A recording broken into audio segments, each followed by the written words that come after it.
നമ്മുടെ രാജ്യത്ത് ഒരു പരിസ്ഥിതി ലോല ദ്വീപുണ്ട്. ഇപ്പൊ ആ ദ്വീപാണ് വാർത്തകളിലും ചർച്ചകളിലും ഒക്കെ നിറഞ്ഞിങ്ങനെ നിൽക്കുന്നത്. ഇന്ത്യ കണ്ടതിൽ വെച്ച് ഏറ്റവും വലിയ അടിസ്ഥാന സൗകര്യ വികസന പദ്ധതികളിലൊന്ന് അവിടെയാണ് ഇപ്പോൾ യാഥാർത്ഥ്യമാവാൻ പോകുന്നത്.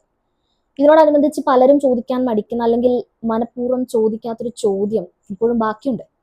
ഈ സോക്കോൾഡ് വികസന പദ്ധതി ശരിക്കും അവിടെ ആ പ്രദേശത്ത് ആവശ്യമുണ്ടോ? പറഞ്ഞു വരുന്നത് ഗ്രേറ്റ് നിക്കോബാർ പ്രോജക്റ്റിനെ പറ്റിയാണ്. ഇന്ത്യയുടെ ഭാവി വികസനത്തിന്റെ അടയാളമായിട്ടാണ് ഇതിനിപ്പോ അവതരിപ്പിച്ചിരിക്കുന്നത്.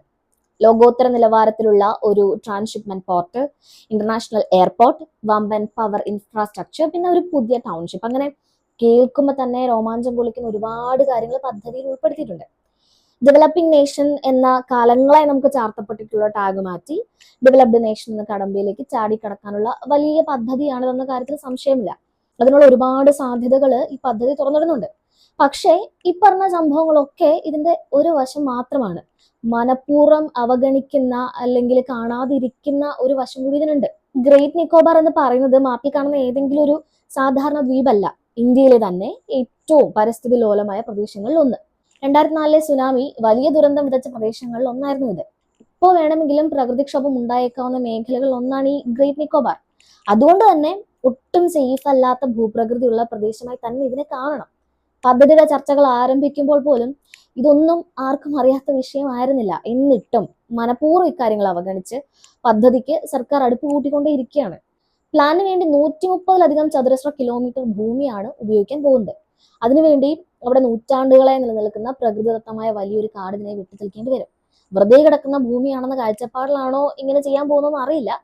അപൂർവ ഇനം ജീവജാലങ്ങളും സസ്യങ്ങളും വസിക്കുന്ന, ഒരിക്കൽ നശിപ്പിക്കപ്പെട്ടാൽ പിന്നീട് ഒരു കാലത്തും തിരിച്ചു പിടിക്കാൻ കഴിയാത്ത അത്ര സവിശേഷതകളുള്ള ഒരു ആവാസ വ്യവസ്ഥ കൂടിയാണ് അവിടെ ഉള്ളത്.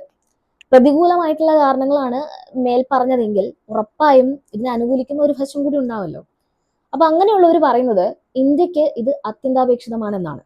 സിംഗപ്പൂർ പോലുള്ള വിദേശ തുറമുഖങ്ങളെ ആശ്രയിക്കുന്നത് കുറയ്ക്കാൻ ഈ പോർട്ട് സഹായിക്കുമെന്നും വ്യാപാര രംഗത്ത് വലിയ പുരോഗതി ഉണ്ടാക്കുമെന്നും ഇന്തോ പസഫിക് മേഖലയിൽ ഇന്ത്യയുടെ സ്ഥാനം ശക്തമാക്കുമെന്നും ഒക്കെയാണ് വാദം.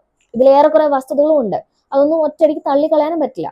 ശക്തമായ അടിസ്ഥാന സൗകര്യങ്ങളും തന്ത്രപ്രധാനമായ നീക്കങ്ങളും ഒക്കെ ഇന്ത്യക്ക് വേണം. പക്ഷെ വെറുതെ കുറെ കെട്ടിടങ്ങളും തുറമുഖങ്ങളും നിർമ്മിച്ചതുകൊണ്ട് മാത്രം ഇന്ത്യ വികസിച്ചു എന്ന് അവകാശപ്പെടാൻ പറ്റില്ലല്ലോ.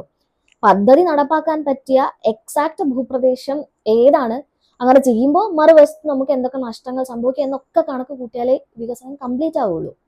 ഇപ്പോഴും രാജ്യത്തിന്റെ പലയിടങ്ങളിലും ഉപയോഗശൂന്യമായി വരുമാനമില്ലാതെ മുടക്കിയ മുതൽ പോലും തിരിച്ചു കിട്ടാതെ ഒന്നിലേറെ വിമാനത്താവളങ്ങൾ പട്ടിയും പൂച്ചയും കയറി കിടക്കണമെന്ന ഓർമ്മ ഇടയ്ക്കൊക്കെ ഉണ്ടാവുന്നത് നല്ലതാണ്. അവിടെ വെറുതെ രണ്ട് കമ്പെടുത്ത് നാട്ടാൻ പോകുന്നല്ലോ, നടപ്പിലാക്കാൻ പോകുന്നത് വലിയൊരു പദ്ധതിയാണ്. എല്ലാ പ്രദേശങ്ങൾക്കും ഇത്തരത്തിലുള്ള വലിയ മാറ്റങ്ങളെ താങ്ങാൻ ശേഷി ഉണ്ടാവണമെന്നില്ല. ഗ്രേറ്റ് നിക്കോബാർ എന്ന് പറയുന്നത് എളുപ്പത്തിൽ മാറ്റിയെടുക്കാൻ പറ്റുന്ന ഒരു തീരപ്രദേശമല്ല. പോരാത്തതിന് ഇന്ത്യയുടെ പ്രധാന ഭൂപ്രദേശവുമല്ല. ഒരു ഒറ്റപ്പെട്ട ആവാസ വ്യവസ്ഥയാണത്. അവിടെ എന്താഘാതം ഉണ്ടായാലും അത് സ്ലോ ആയി നടക്കുള്ളൂ എന്നും അത് ഉടനെ തന്നെ ക്ലിയർ ആവുമെന്നും ചിലർക്ക് ആ സ്ഥലത്തെ പറ്റി മിഥ്യാധാരണയുണ്ട്. അത് തെറ്റാണ്. അവിടെ എന്തുണ്ടായാലും അത് പെട്ടെന്ന് സംഭവിക്കുകയും അതേപോലെ അവിടെ തന്നെ ആ ആഘാതം നിലനിൽക്കുകയും ചെയ്യും. കഴിഞ്ഞില്ല, ഇതിനും അപ്പുറം നമ്മൾ കാണാതെ പോകുന്ന ഒരു മനുഷ്യ പതിപ്പ് കൂടി ഇതിന്റെ പിന്നിലുണ്ട്.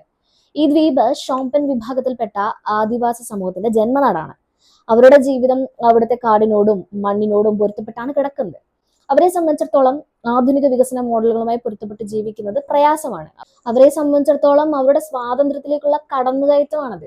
ഇത്രയും വലിയ പദ്ധതികൾ അവരുടെ മണ്ണിലേക്ക് കടന്നു വരുമ്പോൾ അത് അവരുടെ ജീവിതത്തെ സാരമായി ബാധിക്കും. വികസനത്തിനനുസരിച്ച് ആദിവാസി ജീവിതം മാറിയതായി ചരിത്രത്തിൽ എവിടെയും പരാമർശിച്ചിട്ടില്ല. അവർക്ക് സ്വന്തം ഭൂമി വിട്ട് ഒഴിഞ്ഞു പോവുകയോ അല്ലെങ്കിൽ അവരുടെ ആ സംസ്കാരം തന്നെ ഇല്ലാതാവുകയാണ് ചെയ്തിട്ടുള്ളത്. അവരുടെ വംശവും സംസ്കാരവും മുഴുവനായി ഉന്മൂലനം ചെയ്യപ്പെടുകയോ അല്ലെങ്കിൽ മൊത്തത്തിൽ അവർ അവിടെ നിന്ന് പറിച്ചു മാറ്റപ്പെടുകയായിരിക്കും ചെയ്യുക. ഈ വികസനത്തിന്റെ പേരിൽ അറിഞ്ഞുകൊണ്ട് മനഃപൂർവ്വം ഒരാപത്ത് വിളിച്ചു വരുത്തേണ്ട ആവശ്യമുണ്ടോ എന്നാണ് ഇപ്പൊ ചോദിക്കാനുള്ളത്. സാമ്പത്തിക ലക്ഷ്യങ്ങൾക്ക് വേണ്ടി പരിസ്ഥിതിയുടെ അതിർവരമ്പുകൾ ലംഘിക്കണോ, അതോ ചില സ്ഥലങ്ങൾ ഒരു മാറ്റവും വരുത്താതെ അങ്ങനെ തന്നെ നിലനിർത്തേണ്ടതാണെന്ന് നമ്മൾ തിരിച്ചറിയോ? കാരണം ഇതുപോലൊരു പദ്ധതി ആരംഭിച്ചു കഴിഞ്ഞാൽ പിന്നീടൊരു പിന്മാറ്റം സാധ്യമല്ല. വെട്ടിമാറ്റിയ കാടുകൾ തിരിച്ചു വരില്ല, തകർന്ന ആവാസ വ്യവസ്ഥകൾ പഴയപടിയാകില്ല, അവിടുത്തെ മനുഷ്യർക്ക് അവരുടെ പഴയ ജീവിതത്തിലേക്ക് മടങ്ങാനും കഴിയില്ല.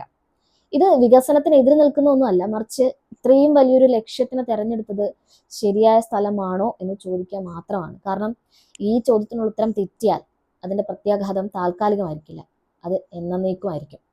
പശുമാതാവാണെങ്കിൽ ഭൂമി എന്താണെന്ന് കൂടി ചില പരിഷ്കാരികൾ മറുപടി പറയണം.